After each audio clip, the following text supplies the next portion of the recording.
So we're back at it with the Granny National build, and we've got the biggest piece of the puzzle trailing right behind us. So we're gonna get this thing up to the shop, check it all over, talk about what the plan is, and then we'll go from there.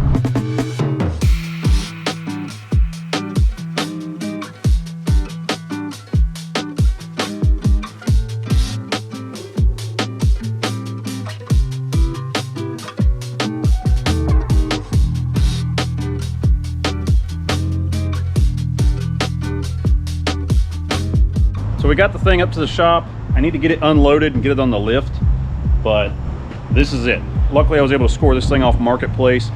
No, it is not from a chop shop. This is actually from somebody who drifts, and this was kind of a spare body that they had. They didn't want to hold on to it, so I snatched it up. It's perfect because it's already a GT model, which means I already get these bigger 4-piston brakes in the front and a little bit bigger rotors on the back. But past that, it's got everything that we need as far as the suspension goes. You can see up there's the rack and the subframe, and then in the back we've got our diff and rear subframe. Everything that I need is there, and everything that I don't is gone. So we're gonna get this thing ripped apart, and then we'll get that jig back underneath the car and start positioning these subframes. But first, we need to go down here so I can show you guys what I've done between now and the last video. One thing I did do was get the transmission. So right here, we've got a 4L60 out of a 2002 Camaro, which I know a lot of you guys are gonna be like, hey, why are you using a 4L60, go manual, blah, blah, blah. But again, we're trying to capture this vibe of the Grand National. The Grand National came with a turbo 3.8, an automatic in a Buick Regal. I'm gonna rebuild the thing, get it all worked up so that way I can handle what we're doing, and then it should work out pretty well. As far as back here with the car, I've already got the engine all stripped apart, the transmission's long gone, and it's ready to go as far as putting it in the car the correct direction. So I picked up this Series 3 aluminum upper intake manifold. I'm gonna have to do some modification to flip this like I have, because it contacts the water pump just a little bit. But once I do that, it'll be smooth sailing from there. I know I could have just went with the F-body stuff, but I just really liked the idea of going with this because the F-body intake's the easy way out. Now, as far as the engine bay goes, I went ahead and did the modifications to get the subframe in here. So as you can see, I notched this out. I'll actually put a link in the description so you can watch Susie Q's process of getting this done, and you can see what all I cut out. And then you can go back and watch the first video of this thing to see how that originally looked.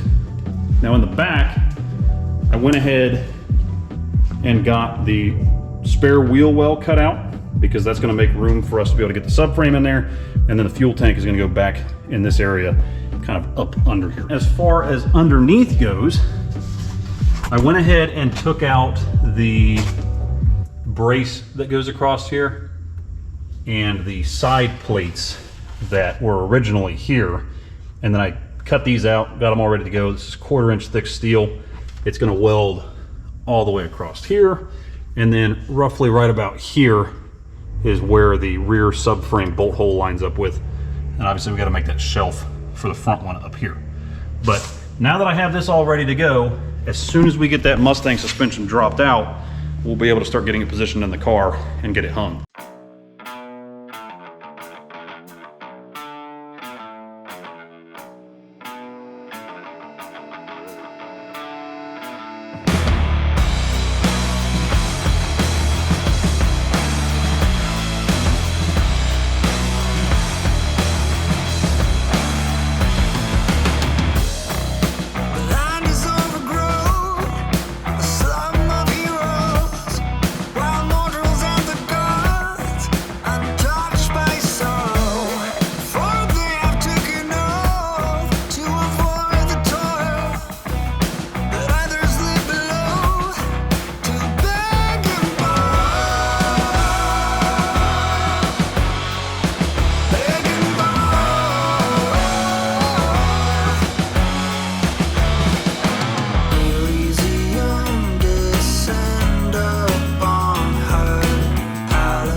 This big jig pulled off the wall and get it all set up. It's gonna go pretty rough, I can already tell you that. And then I gotta drill out the holes a little bit on the parts that actually bolt to the wheels, because the Mustang studs are a little bit bigger. And then once we can attach that to the subframes and lift them up, we'll be able to get these things hung in the car. Everybody goes in blind to dwell in shadows, hunted in the night, taken to the gallows. If you find yourself alone, do not be troubled. You are in Elysium. Do you dare to fall? To fall.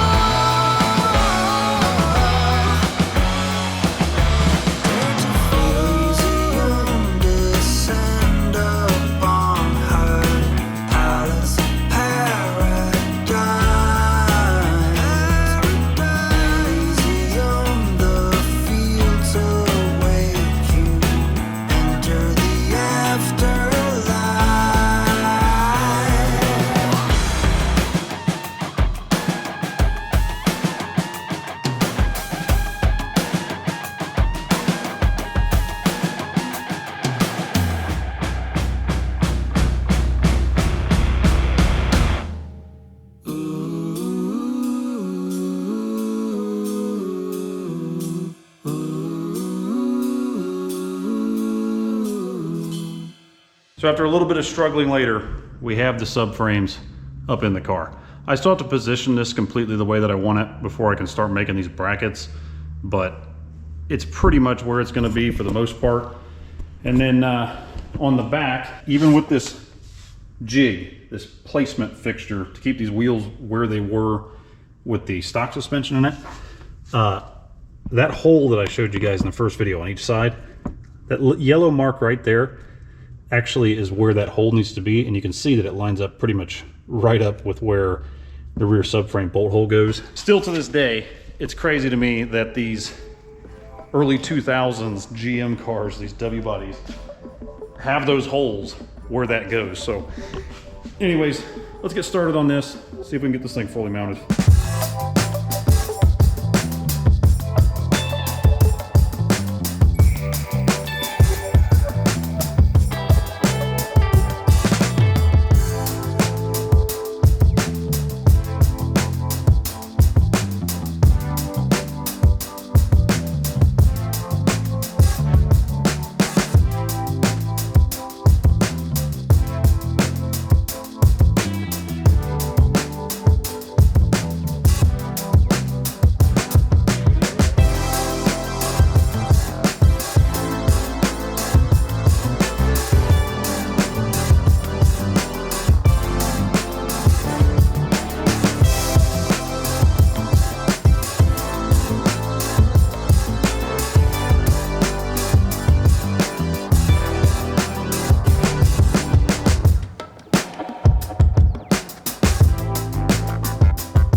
All right, there we go. We've got all the bottom brackets on. They just need to be welded in the rest of the way, and these little standoffs have to be welded in. I obviously have to cut all of this stuff out and get it welded in, but I'm going to do all this stuff off camera because this is also going to end up getting closed off, and it should be a pretty solid setup. I'm really happy with the way this is looking, so let's go ahead and move to the back and get that subframe secured. Okay, so back here shouldn't be too bad. I just have to get the subframe all in position, and then we'll make our little shelves that come off there for the front subframe mount. I have to drill a hole up through for the rear, and then that'll come through. We got to stick our bolt in here for now, but eventually we're going to have to put a piece that goes across all these spot welds through here, just right about that same width. And it's going to come all the way up, and it's going to go to this set of spot welds where that original brace was attached to the underside. My shock mount will end up coming through the tower and attaching to that, and then we have to make something either on the underside or maybe even on the top side to strengthen up this area again since we took out that material. But let me get this thing all positioned and we will see if we can get this wheel fixture out from under it. All right, with our plate removed here, check this out. Look up in through the subframe hole, the mount hole. See where that hole lands? I mean, it's just so awesome. I know I keep geeking out over this, but what are the odds of that? So let me drill through the top, and then we got to get the hole in our actual plate that goes on here, and then get them back in there, get this secured up, and then we'll move on to those front ones.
There we go. We have got both subframes hanging in the car.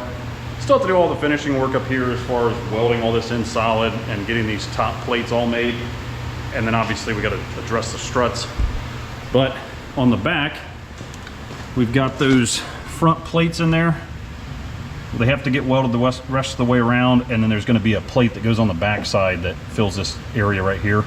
So this isn't just going to be hanging out, it's going to have extra support.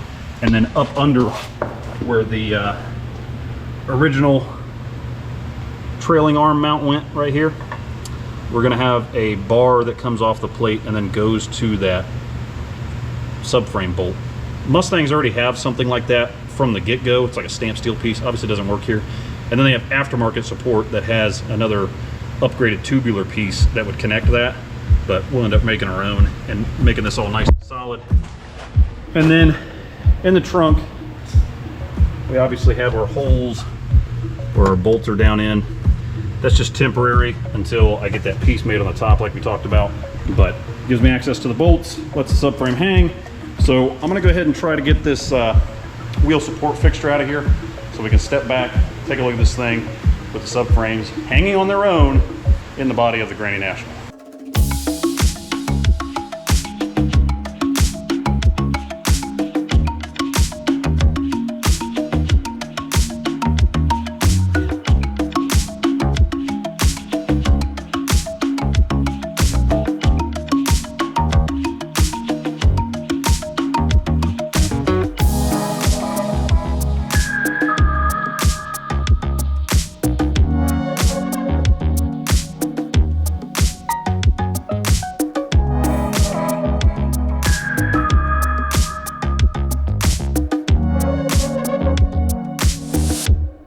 There we have it. We have got the support fixture out from underneath the car.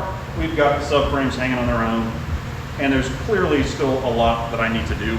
I'll do a lot of this stuff off camera as far as getting all the stuff welded in, get these top plates made, just all that little nitty gritty stuff that doesn't really matter. You guys get the general gist of what it takes to hang these subframes in the car. We'll go over all the changes that happen from here until the next video on the next video. But we still have plenty that we have to do otherwise. Gotta get the strut towers figured out. We've got to get the spring perches in the back made. Gotta get shock mounts made. We have to add in all the little extra brackets and support here and there. We've got brake lines we got to do, fuel lines. I mean, let's not get ahead of ourselves, but there's a lot of stuff that has to be done. So at the end of the day, I'm gonna leave you with this, okay? If you guys have anything that you have, you know, I don't know, you just have the lack of motivation to do, or you're kind of in a slump, or I don't know if I can do it, or, you know, Billy Bob off the internet, he said that, oh, that's a stupid idea, it kind of discouraged me. I'm gonna tell you guys something right now. There's a lot of people out there that'll hate and hate and hate on anything and everything that you do. It doesn't matter if you're building a Ford Mustang with a big block Ford engine in it, or a Camaro with an LS, or a Buick with a 3800 going to the rear wheel. It doesn't matter what you build. You can't please everybody, okay? So just let that stuff just pass on over. Don't even worry about it. These people are the ones that are sitting there and they're tip-tapping on the keyboard and they're not actually achieving anything in life, right? They're just sitting there wanting to bring down everybody else. And all I'm gonna tell you is this. Doing stuff like this, I mean, look, I didn't just come out of the womb able to rear-wheel drive convert something. It's taken a lot of time and effort and practice and everything else to be able to get to the point that I'm at. And even then, I'm not perfect at this, right? This is not what you would call top tier, top level, you know, best in the world fabrication by any means, period. There's people that would probably look at this and say, hey, wait a minute, you shouldn't do it like that, or you should do this, whatever. But the fact of the matter is that had I not built the Sleeper GTP, the original rear-wheel drive swap that I've done, I would have never built Suzy Q, the red Grand Prix that we just did last year. And if I had never built Suzy Q, well, then I wouldn't be sitting here building this. And each iteration has only gotten better and better and better. So just set your mind to something and go after it, achieve it. Whether it turns out good, bad, mediocre, horrible, whatever, you have to do it. You have to do it once to do it again, and it'll be the worst one you ever do. Every single time that you go after it and you do it again, you're only going to improve. So get out there, achieve something, believe in yourself, and just remember that anything's possible. It's something that a lot of people have kind of lost sight of in today's world, where it's all about my thing's cooler than your thing, my car's faster than your, whatever, okay? All I'm gonna tell you is that self-growth, self-love, and believing in yourself is probably the most important thing in the world. Not what Billy Bob says on Instagram, not what, you know, Tommy Ray says on Facebook. Who cares about what they say? Just please, people, get out there and believe in yourselves. I see a lot of comments of people that have been inspired by this, and I want to continue to be able to inspire you guys. And I really do appreciate the positive feedback and just how excited everybody is in the comments about this, because I love doing it. I mean, this is my true passion. If you guys do want to support the channel, if you want to continue to watch growth, you want to continue to see things happen, feel free to check out the link in the description for the t-shirts. I've got the Buick Regal on the front here with the Autotech Tyler logo, and of course Granny National on the back. Anything that you do buy, 100% goes into supporting this type of stuff right here. And you know, again, I'm just really excited to get this thing on the road. So next time you guys see this car, we're going to be working on getting that tunnel cut out and getting that engine and transmission set in the car so we can get closer and closer to hearing that sweet 3800 scream while the back tires spin. Thanks for watching, guys. Catch you on the next one.